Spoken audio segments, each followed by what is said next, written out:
How saving $200 a week changes your brain, not just your bank. Have you ever checked your bank account on a random Tuesday afternoon? Not because you're about to buy anything, but because you're nervous? Like you know your bills are paid, probably, but there's this low-level anxiety humming in the background anyway. You tell yourself, I'm doing okay. I'm not broke, but at the same time, one unexpected expense, a car repair, a medical bill, a flight you didn't plan for, would absolutely wreck your month. If that feels uncomfortably familiar, yeah, that's literally most people. And here's the thing today. I want to talk about why saving $200 a week doesn't just change your bank account. It actually rewires how your brain thinks about money, risk, time, and even yourself. And no, this isn't one of those skip coffee and you'll be rich videos. This is way deeper than that. My name is Jack, and I spend way too much time thinking about money, saving, and how financial habits quietly shape your life. If you're someone who feels like you're earning money, but never really getting ahead, make sure to hit the subscribe button and give this video a thumbs up if this helps you out. Let's get into it. Why $200 a week sounds small, but isn't. Here's the thing. When people hear save $200 a week, the reaction is usually one of two extremes. Either, that's impossible, I barely have anything left as it is, or, that doesn't sound like enough to matter. And both reactions are understandable, and both are wrong. Let's start with the boring math first, because this matters. $200 a week times 52 weeks is $10,400 a year. That's not theoretical. That's not a projection. That's just basic math.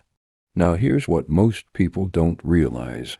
According to Federal Reserve surveys, a huge percentage of Americans would struggle to cover a $400 emergency without borrowing money or selling something.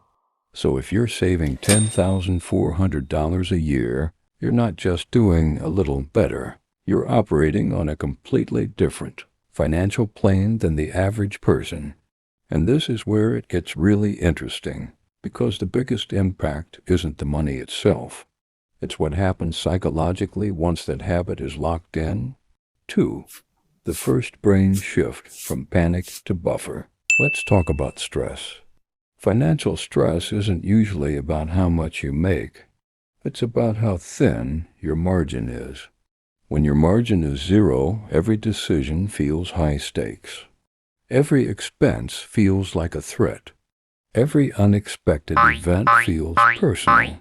Saving $200 a week creates something most people have never experienced: a buffer. And the brain loves buffers.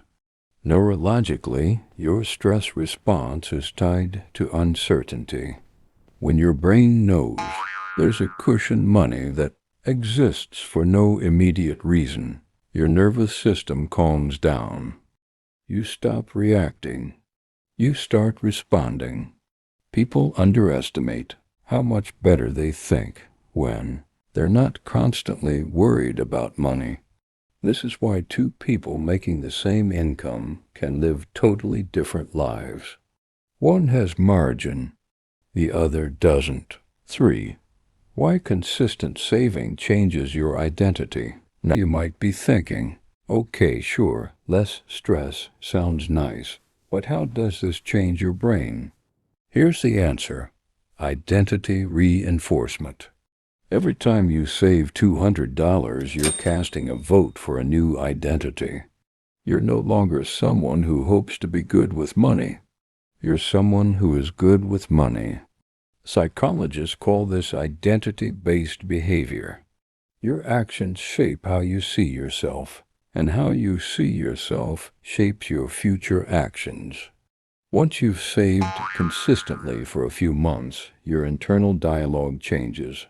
You stop saying, I'm bad with money, I'll figure it out later, I'm just not disciplined, And you start saying, I don't spend like that anymore. That doesn't align with my goals. I'm building something. That's not motivation. That's identity. 4. The math compounds, but confidence compounds faster. Let's zoom out. Say you save $200 a week for just 1 year. You now have $10,400. But what actually changes? You stop fearing emergencies. You stop avoiding your bank app. You stop needing credit cards to survive surprises. And once that fear disappears, you start making better decisions. This is where people mess up. They think discipline comes before confidence. It doesn't. Confidence comes from evidence. Saving $200 a week gives your brain proof that you can follow through. And once that belief is installed, everything else becomes easier. 5. Addressing the big objection. Now, you might be thinking, Jack, that sounds great, but I literally cannot save $200 a week. Totally fair. But here's the uncomfortable truth. Most people don't have a money problem.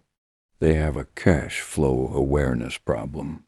When you break it down, $200 a week is about $28 a day, or $6 to $7 per meal, or one impulse purchase you forgot about.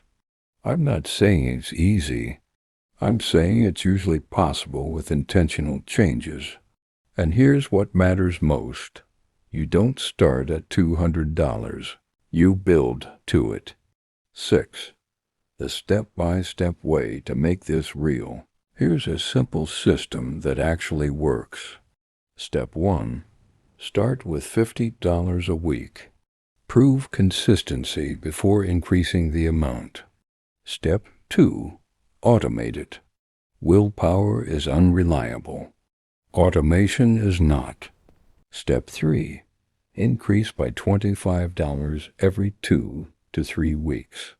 Your lifestyle barely notices, but your savings does. Step 4. Keep the money boring. High-yield savings account. No risk, no temptation. This isn't about optimization. It's about behavioral momentum. 7.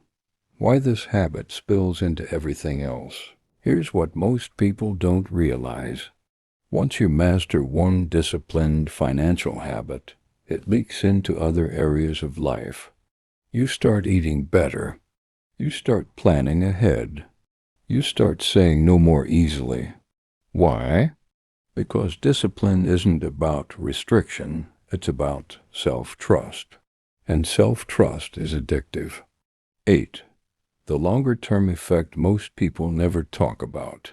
After about 6 to 12 months of saving $200 a week, something weird happens. Money stops being emotional. You stop tying your self-worth to your balance. You stop making panic decisions. You stop chasing shortcuts. And ironically, that's when wealth actually starts growing. Because wealth isn't built by intensity.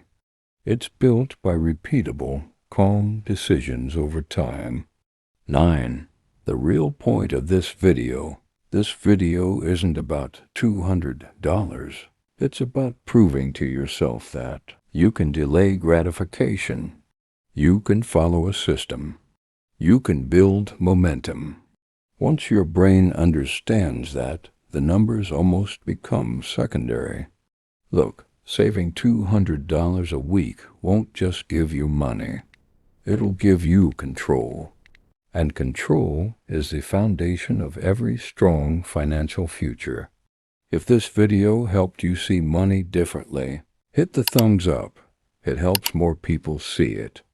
And if you want more practical, no BS videos about building financial stability and long-term wealth, make sure you're subscribed. Start small. Stay consistent. Your future self is watching what you do next.